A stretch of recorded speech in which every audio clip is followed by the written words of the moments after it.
I'll show you part of the journal, or codex rather.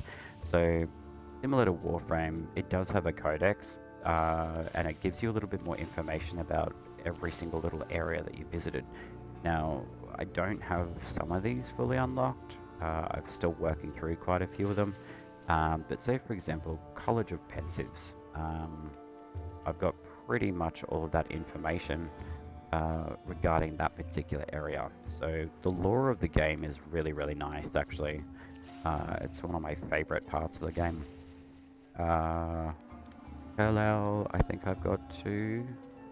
But I think what I've done, I've actually gone and claimed most of these areas, details or moats in the world, with the world trees as well.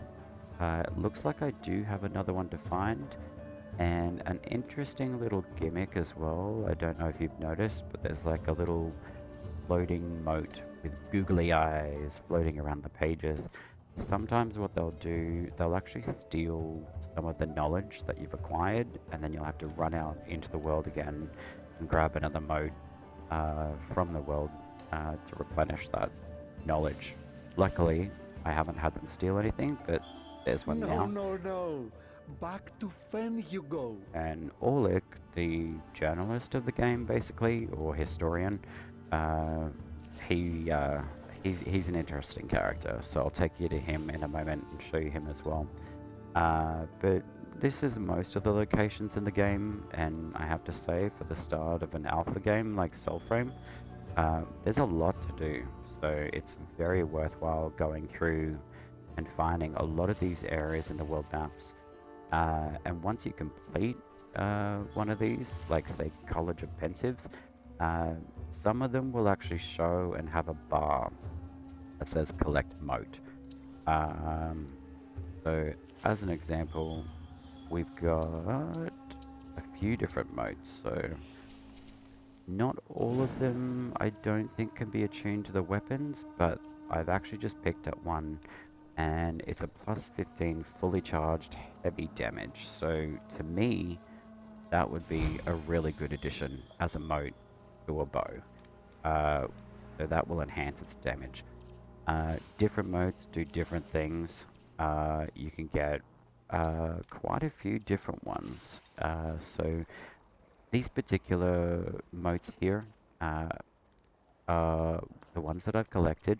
So I'm continuing to add more moats as I go along and explore the world. Pacts are one of the things that you start with in game. So I started with the Aselda Pact, which is the particular arm of not Garen, this one here. So the way that I liken Pacts is like your free Warframes that you start with, either Vault, Mag, or Excalibur. This particular one is more of, say, like a healing class and crowd control. So its three abilities are Phantom Flock, Hail Alka's Winged Children, a flock of phantom songbirds attack your target, singing revenge.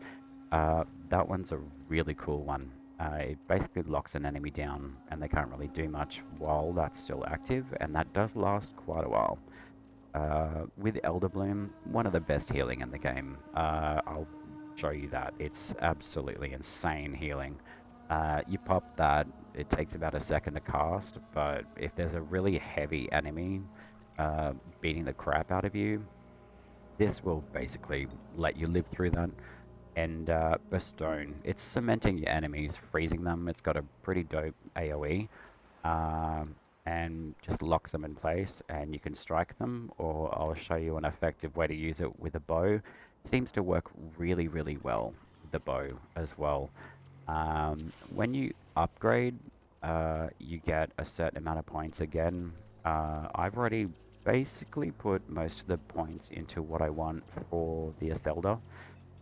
You can reset the arts, and that's completely free, which is awesome, and I really hope that that is maintained throughout future updates as well. Nothing is set in stone, pun intended,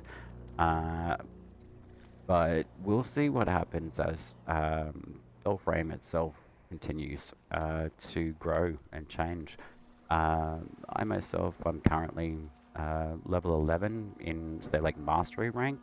So that's character level. As far as I can see, it doesn't necessarily give you a lot of requirement to use your weapons. So once you actually find weapons in the world, you've got the correct crafting materials for them, and then you've got enough drax, which is the home currency of this world. You could basically acquire that from enemies, drop bags, smashing chests, boxes. Basically, most things in the game give you drax. And there's also faction quests that you can do, and they also give you that.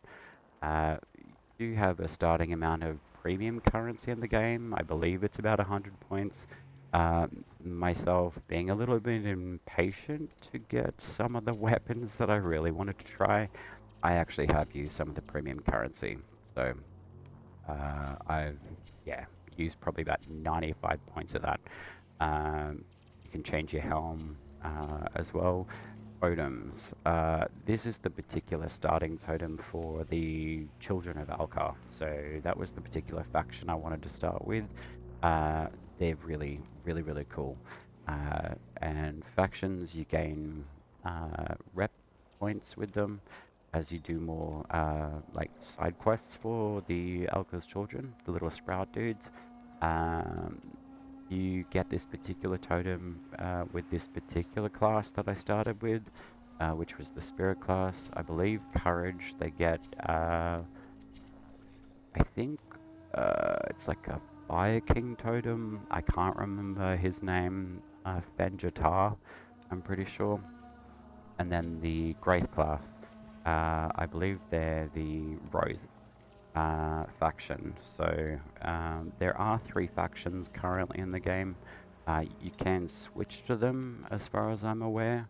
But I believe you've got to rank up to at least rank 3.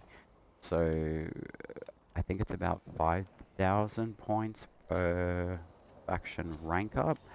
And you do get a small amount of items to claim. I think it's either Drax or a special item. So I can showcase the bow and the synergy between that and the Aselda Pact. And then, yeah, you've got armor. It's all cosmetic for now, but pretty cool stuff. So but that's kind of the starting rundown of all of like your weaponry, armor, the packs that you can have, and the different ability types that you can get. Um, very, very cool stuff. So secondarily, this is our Orlick. So he's an ancestor soul that you come across quite early in the game. The So marvels of Dermark. Now pilfer away. he has a little bit of chat every single time that you drop into the world. So listening to some of his in-game dialogue is very useful. I believe most people start roughly around this area. Um, I myself, I started around here, but you can spawn different area locations as well. There's a world tree not far from here. But basically where you see the light kind of outline of clouds generally signifies there's a world tree around that particular area. One thing I do note, it is a little bit tough to see some of like the icons in the world, but the world trees are grey, so it's nice to see that difference in them. But most locations that you come across, eventually once you've got the required moats. So like Hillyden as an example, it might have like 3 moats. And to check that, you can go into your Codex, you scroll down, find Hillyden, this one here. So yeah, it looks like it had about 3 moats in that particular area. There are yellow glowing orb in the open world.